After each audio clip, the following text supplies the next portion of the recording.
Too bad. I'll give you as much compensation as you like, you poor thing. The president is his wife, right? I am Jennifer. I've been married to my husband, Nick, for 2 years. We both work and are so busy that we only really get to talk on weekends, but we get along well and go on a trip abroad once a year. When we got married, we decided to build a new house and splurged on luxuries for it. I'm satisfied with our life now. I have a good friend from high school named Hannah, and we sometimes go out for lunch together. Hannah has high standards for men and hasn't married yet, though she really wants to. Especially, she won't compromise on a high income, and she's always looking for someone who meets that criteria. Jennifer, can I come over to your place next time? Right now, I'm having lunch with my good friend Hannah after a long time. We've both been busy and haven't been able to meet often, just communicating by phone or messages when we can, but today our schedules matched. Hannah and I have been best friends since high school, sharing all sorts of things. Even the fun and tough times are now good memories. I got married to my current husband 2 years ago, and since I became busier with work, the time I had to see Hannah decreased. My husband usually has weekends off, but due to the nature of his sales job, working on holidays isn't unusual. Now with my husband working, I was wondering how to spend my day off alone when I got a message from Hannah. Sure, it's close from here. How about we have some tea at my place after this? Really? I want to go. After getting married, my husband and I built a house, but I usually met Hannah outside, so this was the first time inviting her over. After deciding to go to my place, we finished lunch and headed home. As soon as we arrived, Hannah was amazed. Wow! What a big house! Amazing! When we were building our home, we decided to splurge on a once-in-a-lifetime purchase, so it was bigger than an average household. Since it's still new, the interior is clean, and Hannah seemed to really like it. We splurged a bit since it's our own house. It's spacious and beautiful, really amazing. Must have cost a lot, huh? It was a big purchase, but it's our home to live in. It cost about $1 million. Hearing this, Hannah's eyes widened. $1 million. Is your husband's salary that high? Hannah has always had high standards for men, and income was something she wouldn't compromise on. I think that's where her question came from. My husband's salary? Well, I guess it's high for his age. I didn't give a specific number, trying to answer without causing any issues. I see. At that time, I didn't notice the meaningful reply Hannah gave. I went on to prepare tea in the living room without noticing Hannah's smirk behind my back. Jennifer, since I'm here, can I stay until tonight to meet your husband? Hannah said with a smile, holding a teacup. I had no reason to refuse, so I agreed. Yay! Oh, where's the bathroom? Oh, it's this way. I guided Hannah to the bathroom and waited for her in the living room. In the meantime, I sent a message to my husband saying Hannah was here and planned to have dinner together. When Hannah returned, she was holding a bag, which I noticed was my bag. Huh? That's my bag. Ah, I got lost after coming out of the bathroom and ended up touring your house, then I found this. Jennifer, isn't this brand super expensive? Can I borrow it for a while? The distance from the bathroom to the living room wasn't enough to get lost. I figured she wanted to see inside the house, but the bag Hannah was holding was supposed to be in my bedroom. I wasn't happy about her entering my bedroom without permission. However, I thought it wasn't worth making a fuss over, so I reluctantly agreed to lend her the bag. All right. But make sure to return it. It's a gift from my husband. Of course. I know. Afterward, I went to the bathroom and took the opportunity to check the bedroom. Nothing seemed ransacked, but the closet appeared to have been opened, with bags and shoes a bit scattered. I decided to just mention it and went back to the living room to talk to Hannah. Hannah, you went into the bedroom, right? It seems you went into the closet too, but please don't do that. When I looked Hannah in the eye and spoke, her eyebrows twitched for a moment. Right, sorry. I won't do it again. Thank you. While we were talking, my husband returned home. I had already informed him that Hannah was visiting, so he kindly brought a cake with him. Hi Jennifer. How's your day? Oh, thanks for the cake. This is my friend Hannah. I mentioned it in the message, but would you like to have dinner with the three of us tonight? Nice to meet you, Hannah. Jennifer always talks about you. Of course, that's fine. Nice to meet you. I couldn't attend your wedding due to illness, but I'm glad to meet you now. Hannah couldn't attend our wedding because she was sick, so this was the first time she met my husband. After dinner, we had coffee and the cake my husband brought. Hannah's friendly nature allowed her to quickly get along with my husband, and the evening ended pleasantly. About a month later, I started noticing a change in my husband's behavior. He would quickly divert his eyes when talking to me, and he spent more time on his phone. Eventually, he even took his phone with him to the bathroom and bath. What a clear change it was. I once pondered checking my husband's smartphone, but felt that there would be nothing pleasing to find, so I decided against it. However, his behavior fit the classic pattern of someone who has something to hide, leading me to view him with suspicion only. This continued, and the conversations between my husband and me at home began to decrease significantly. On top of that, his weekend work increased, and he was hardly ever home, leading us to live like ships passing in the night. Then, one day after some time had passed, I came home to find a completed divorce form on the table. I had anticipated this might happen, but seeing the form actually filled out and lying there still shook me. I immediately called my husband. I just got home and saw the table. What's this about? What do you mean? It means exactly what you think. I want a divorce.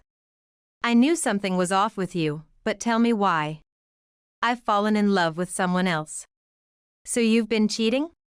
No, it's not cheating. I'm serious about her. It might look like cheating to you, but considering the circumstances, it definitely is cheating, isn't it? Does she know you're married? She knows, well. Nick hesitated, clearly uncomfortable. I was about to say we needed to meet and talk in person when. Hello, Jennifer? It's me. A familiar voice came on the line. Hannah? Yes, it's Hannah. I'm dating Nick and we're planning to get married. I felt as if a heavy stone had dropped in my heart the moment I heard those words. My heart raced, and I felt an overwhelmingly unpleasant sensation as if my throat was being crushed. What do you mean, to get married? Nick is my husband? I fell in love with Nick the moment I met him at your house. We exchanged contact information and started communicating. Then, one thing led to another. What do you mean, one thing led to another, what are you thinking? I felt anger, emptiness, and sadness surge through me all at once, and I struggled to find my voice to confront her. I do feel bad, you know? But it can't be helped. We were meant to be. I have you to thank for our meeting. I'm grateful for that, really. Hannah said she felt bad but showed no sign of remorse. Rather, her tone was defiant. I couldn't forgive the betrayal of a friend I had been close to since our school days and my husband. You don't really feel bad. Put Nick on the phone. Nick says he has nothing more to say. Can you just sign the divorce papers quickly and send them in? I can't agree to anything without a proper conversation. Tell him to come home. Oh, that's impossible. He's already living with me. There's nothing to talk about, right? You just need to sign the divorce papers. Whether she wanted to provoke me or held some grudge, Hannah answered nonchalantly, filling me with distrust and irritation. Just put my husband on the phone. My shout didn't seem to affect Hannah, who laughed it off. That's hilarious. No matter what you say, it's not going to happen. Bye. After the call was abruptly ended by her, I stood there, stunned, for a while. Sleepless nights followed, and my husband did not return during that time. The divorce papers left on the living room table seemed to be waiting for my signature. Hannah sent me multiple photos of her and my husband together, perhaps to emphasize how close they had become. My mental state was deteriorating, and it started affecting my work, so I decided it was time to seriously consider divorce and consulted a lawyer. I had a lawyer acquaintance, and I decided to seek advice from him. I made an appointment and explained the situation to the lawyer, who listened attentively to me who must have looked haggard. What would you like to do? I answered the lawyer's question without much hesitation. I want a divorce. But I want them to face consequences. That's understandable. Let's make sure to claim compensation for emotional damages. They've even sent you evidence themselves, so it would be foolish not to use it. Yes. I'll claim compensation from Nick and Hannah and end this cleanly. Please take care of it, sir. Leave it to me. And although it might be needless to worry, please make sure to eat well and take care of your health. Thank you, sir. After my discussion with the lawyer, I decided to put an end to this properly. They say time heals all wounds, and indeed, I was slowly able to look forward. I began eating meals that I had been skipping, and I could sleep without issues. The only thing I was losing was my husband. I had nothing else to lose, and nothing troubled me. Having gone through this ordeal, I was sure something better was waiting. That thought cheered me up. Then, a few days later, Hannah contacted me again. Jennifer, are you still clinging to the past? I want you to get the divorce over with. You're completely shameless. What's wrong with you? I'm preparing for the divorce, so tell that to my husband. What? That's a lie, right? Do you think Nick is coming back? I know what you're clinging to. It's his income, isn't it? What? His income? He's a president with an annual turnover of $500 million. You hid that from me because you knew I would end up stealing, right? My husband is a president with an annual turnover of $500 million. I won't let you say you didn't know. That's why you were able to build such a luxurious house. Did my husband really say that? Yes. He told me everything. So hurry up and divorce and leave that house already.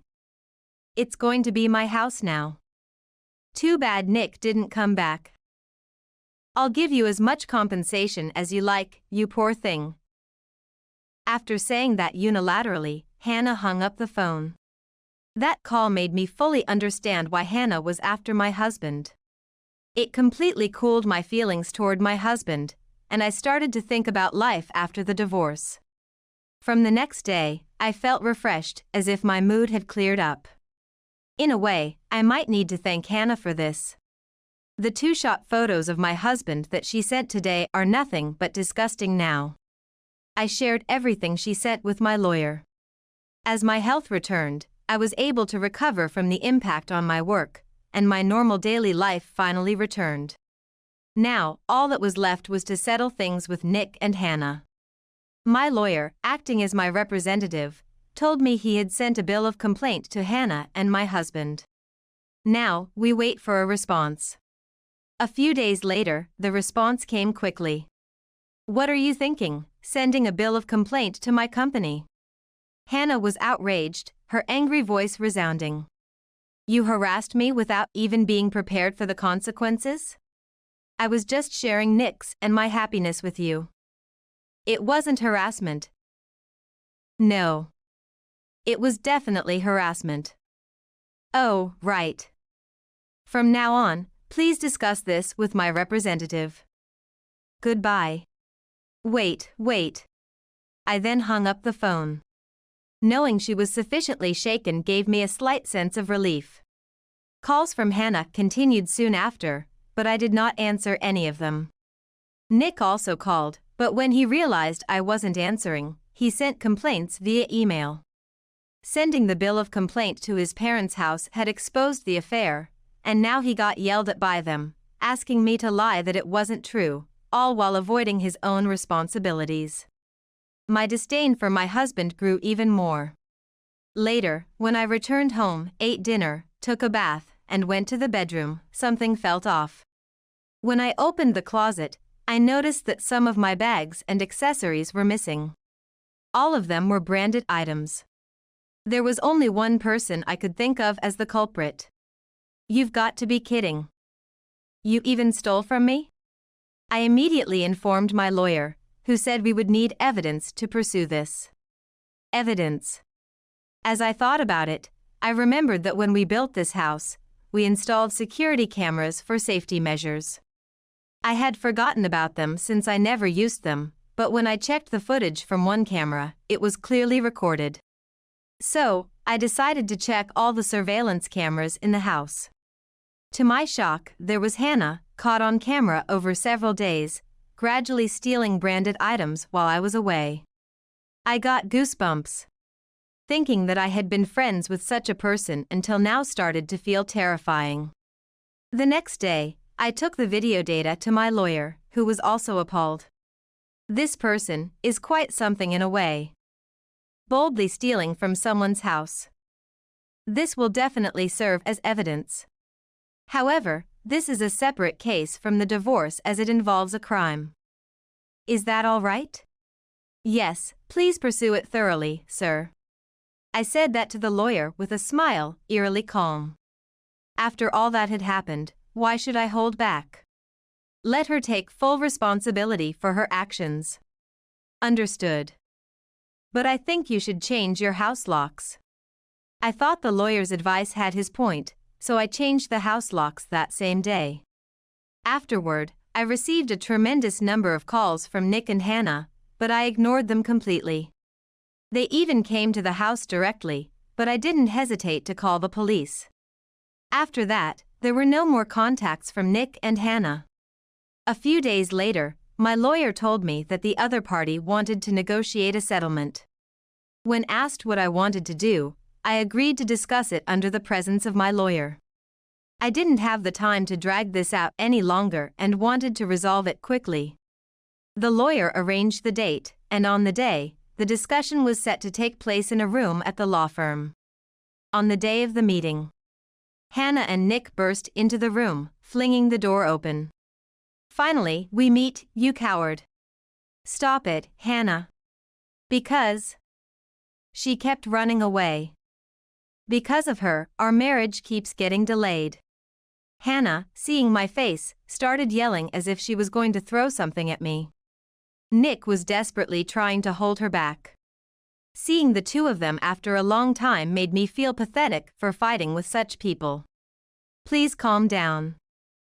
If any violence or verbal abuse is confirmed, we will immediately call the police. Understand? The lawyer managed to settle the situation for a moment, and Nick and Hannah finally sat down. With everyone present, the discussion finally began. The husband seeks a divorce, correct? We agree to the divorce. However, since your relationship involves an affair, we will be claiming compensation for intense emotional damages and alienation of affection. Any objections? If she agrees to the divorce, I don't care about anything else. But once I pay the compensation, we're cutting all ties. Ma'am, is that acceptable to you? Of course. I have no intention of continuing any relationship with them. I spoke calmly, and Nick seemed a bit shaken.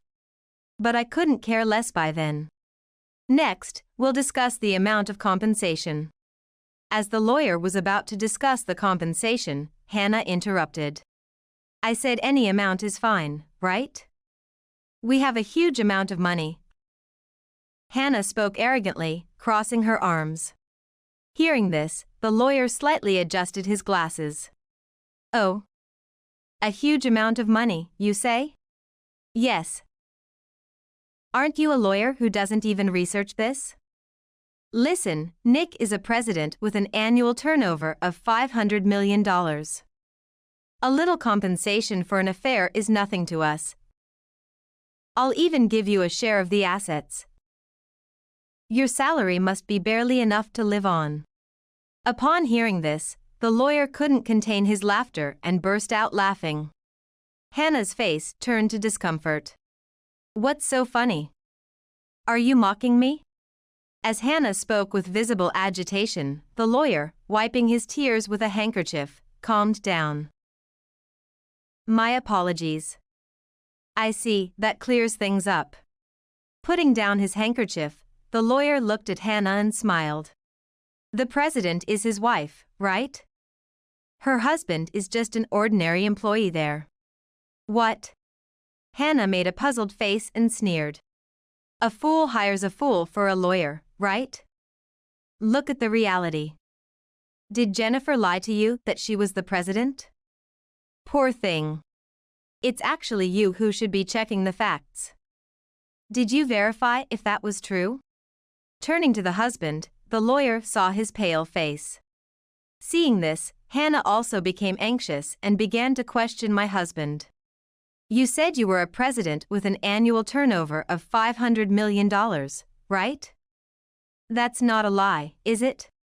The husband didn't respond, just looked down, pale. Hannah gradually turned pale at the situation. Answer me. You said you were a president with an annual turnover of $500 million, didn't you? Hey. She shook his shoulder, but the husband just murmured. Sorry. His apology sent Hannah into despair. She turned to face us, slamming her hand on the table as she stood. That's a lie, right? There's no way you're the president. I was closest to you, I would have known. Turning her gaze from her husband to me, Hannah stood and accused me. Just because we were best friends doesn't mean I would tell you everything. Especially about income. And being close to you showed me how greedy you are with money. That's why I never intended to tell you. I looked straight at Hannah without averting my eyes, and she couldn't hide her disturbance and slumped down. Then, that house is. Of course, the house is in my name. So the one who needs to leave is the husband. No, it's Nick. He's not my husband anymore. Hannah fell silent at that. Therefore, we will claim a reasonable amount of compensation. Neither the husband nor Hannah responded, both remained silent. Next, regarding the theft. Despite their condition, the lawyer continued methodically, a satisfying presence. Upon hearing the word theft, they finally looked up. Theft? Yes. You entered the house while the lady was out and stole several brand items, didn't you? Cornered about the theft, Hannah bit her lower lip. The husband, unaware of this incident, looked shocked. What, the theft? It wasn't me. I don't know anything about that. But the lawyer presented photos from the surveillance footage. Both were speechless upon seeing them. What is this? HM? It's from the security camera.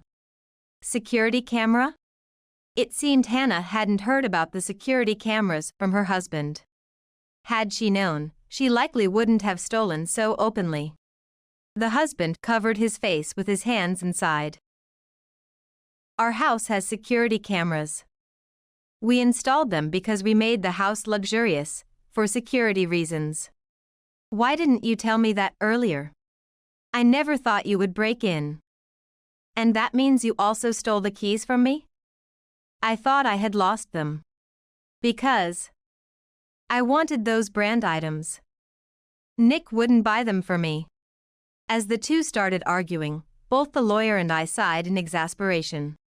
Please save the arguments for later. We will proceed, and we plan to file a police report about this theft. That concludes our discussion. Hearing police, Hannah visibly panicked. The police, that's an exaggeration. It was just borrowing from a friend, right? You're not really going to file a report, are you? I never said I lent them to you, and I don't think of you as a friend anymore. I will file a report because those items were stolen. No. I'll compensate. I'll pay for them. Just don't call the police. Really? You'll compensate? Do you understand that the brand items you stole are worth a 5-digit number? Plus, there's compensation for emotional distress and alienation of affection. At this, Hannah turned to her husband, hoping for his help. Hey. Even if you're not a president, you're working, right? You can pay, can't you? Nick remained silent, his head bowed. He doesn't have the means to pay. He was fired for continually missing work without permission. What? I told you he was working at my company, right? Ever since you started your affair, his unexcused absences increased. I've been notified. I can't keep an employee like that, can I? No. Oh. But there's property division. That should be enough. That property division won't be possible. Why? The savings we accumulated as a couple should be subject to property division, right? You're a lawyer and you don't even know that? On the contrary, haven't you heard anything from Nick? You said he told you everything, yet you missed the important parts. Convenient story for you. Then the lawyer smoothly presents a document. According to the prenuptial agreement, if the marriage does not last 3 years, neither party shall seek property division. Currently, you are in the 2nd year of marriage, so this applies. Hannah takes the document, crumples it in her hand, and starts trembling. What's this piece of paper supposed to mean? That is a notarized document, so it has legal force. However, it only means that there will be no division of assets, Nick's properties remain. At that, Hannah's face turns into a forced smile. If that's the case, it's fine. Nick, you have savings, right? So we're okay, right? The face of the desperate Hannah was no longer that of the friend I once knew. There's none. Hannah has been spending it all, there are no savings left. At Nick's words, Hannah collapses to the floor. Seeing her like that, I felt no pity. She reaped what she sowed. That concludes our discussion. Please submit the divorce papers promptly, and, sir, please pack your belongings and leave the house. Thank you. It was unclear whether the lawyer's words were heard by them, but the lawyer and I left the room, leaving the collapsed couple behind. I then entrusted the lawyer with the proceedings and returned home. After that, the divorce was finalized.